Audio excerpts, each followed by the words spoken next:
Bonjour, bonjour, Rémi pour une vidéo de Slay the Spire. Aujourd'hui, Ascension 15 Ironclad. Je vous amène dans un run qui a été particulièrement rapide, si rapide que je vais vous le passer en entier. Donc, c'est un run qui a duré 30 minutes.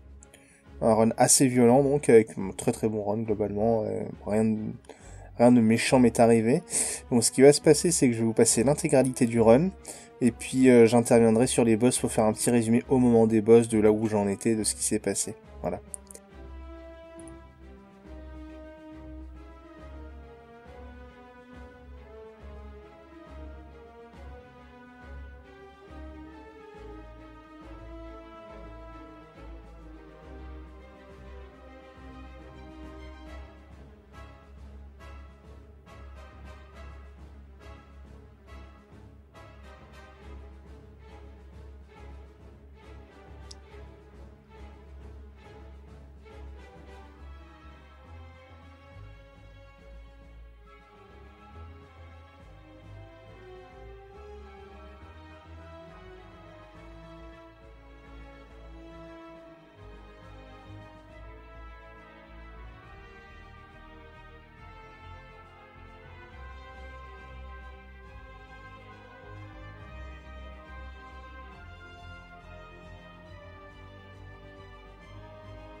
Voilà, donc on arrive à la fin de l'étage 1.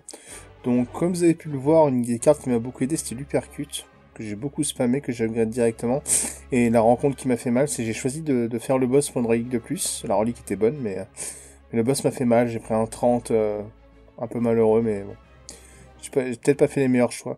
Le boss, là, ce time, vous avez vu, j'ai même pas le temps de faire les reliques, tellement ça a été vite, tellement ça a été violent. Je l'ai littéralement éclaté. Alors, pour petit résumé quand même d'où j'en suis, à mon avis, le temps que je fasse ce résumé, on arrivera sur le second boss.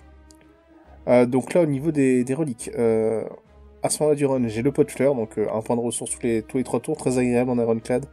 Le pantographe qui me permet de gagner 25 points de vie pour les combats de boss, c'est très très bien, c'est très très sympa, surtout en ascension. L'Onomamori, je pense que j'ai écorché le nom, le porte-bonheur qui empêche d'avoir des curses. Et surtout le plus 1 de force au début de... Le plus 1 de force dès le départ qui était très important pour la plupart des runs. Et le collier, donc le collier à nouveau. Bon, bah, j'avais que ça, c'était beaucoup mieux que rien. Au niveau des cartes phares, donc on a l'Uppercut, on a une offering qui m'a été donnée pendant l'étage 1, on a le Limit Break. Alors, c'est assez marrant parce que Limit là va me pousser à prendre le Spot the Weakness, qui est le skill qui fonctionne quand on vous attaque, ça vous donne de la force. C'est pas un skill que je joue souvent, mais vu que j'avais un Limit Break très très tôt et que je voulais vraiment essayer d'en tirer parti parce que je sais à quel point Limit Break est une carte qui peut vous carry en ascension. Ce choix était intéressant. Je vous dis, je joue pas tous les jours Spot the Weakness, c'est pas une carte qui m'a toujours réussi. Donc à partir du moment où j'ai eu le Limit Break dans la récompense du boss, il était clair et net que j'ai partir sur un build force, que j'allais vraiment essayer de faire ça. Donc là on voit le petit monstre au plante qui va me mettre quelques... Non, voilà, que j'éclate. Donc là on voit, j'ai un flex, j'ai un inflame, j'ai le limit break, et j'ai déjà une bonne base. J'ai pas encore les heavy blades à ce moment là du run, mais ça va venir je crois. Voilà, j'ai pas encore des heavy blades, là on le voit là vite fait. Donc là j'améliore les défenses.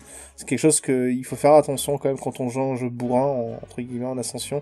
Ne surtout pas sous-estimer l'impact des défenses en fait, parce que on sait jamais, quelquefois ça peut ne pas se passer comme vous le voulez, et vous prenez beaucoup trop de dégâts. En fait, vous faites très très mal, mais le peu de fois où vous tapez pas assez fort, vous prenez très très cher. Alors là, assez marrant, j'avais un autre limit break disponible, j'ai décidé de prendre la Heavy Blade. C'était important parce qu'il me fallait la Heavy Blade, j'ai déjà un limit break qui était upgrade. Donc prendre la Heavy Blade, ça avait du sens. J'en avais besoin en fait, pour pouvoir l'upgrade, pour une chance d'upgrade, parce que le boss, je crois que c'est le collector. Alors pour le coup, vous allez voir, c'est assez impressionnant comme je le tue, mais ça c'est encore autre chose. Au niveau des reliques, on voit que j'ai récupéré l'encre, très agréable l'encre, hein, le 10 de bloc. Là on voit que je prends la flamme barrière, pareil, c'est une bonne carte de bloc, donc je la prends.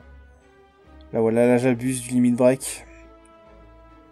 Qui est une carte exceptionnelle quand même. Hein. On va prendre quelques dégâts quand même contre lui. Hein. Voilà, on a pris quelques dégâts. Le monstre plante m'a toujours mis quasiment un coup là de damage. Alors j'arrive full vie sur lui et il va prendre une sauce incroyable le boss.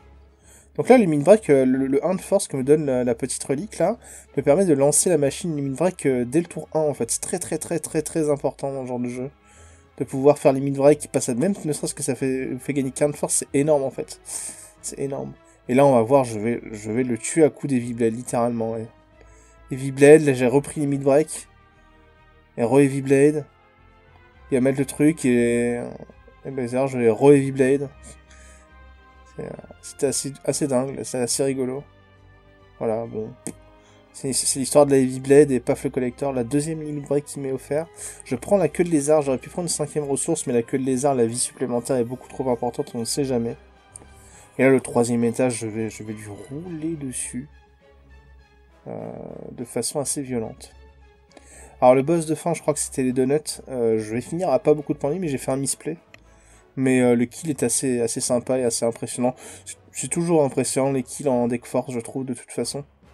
On met des dégâts insensés. Là, je prends la relique parce que justement, c'est les donuts. Je veux enlever les artefacts. Là, on voit le start double limit break, vous voyez, avec la relique qui donne un point de force. Et ben, immédiatement, double limit break, ça me met à 4 de force, ça change absolument tout. Hein. Ça fait que je détruis les mobs. Donc là, on voit que j'upgrade une des deux Heavy Blade parce qu'elles n'étaient même pas upgrade à ce moment-là. Pour le collector, elles n'étaient pas upgrade hein, avec ce que j'ai mis, donc c'était vraiment encore plus dingue quand on y réfléchit.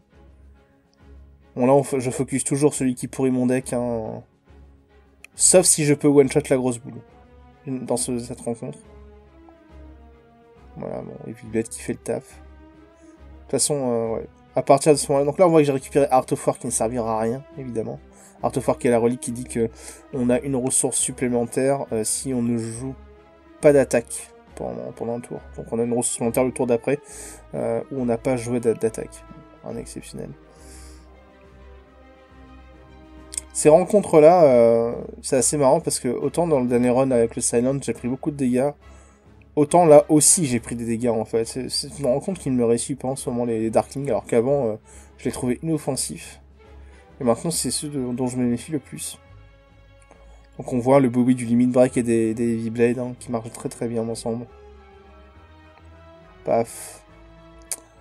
On voit que j'ai récupéré le bol donc un peu tard et l'appel. Donc l'appel et le bol ce sont deux excellentes reliques en début de partie. Donc l'appel c'est ce qui vous permet d'aller chercher des reliques à chaque feu de camp. Et le bol c'est quand vous refusez une carte. Alors je vais prendre un énorme coup.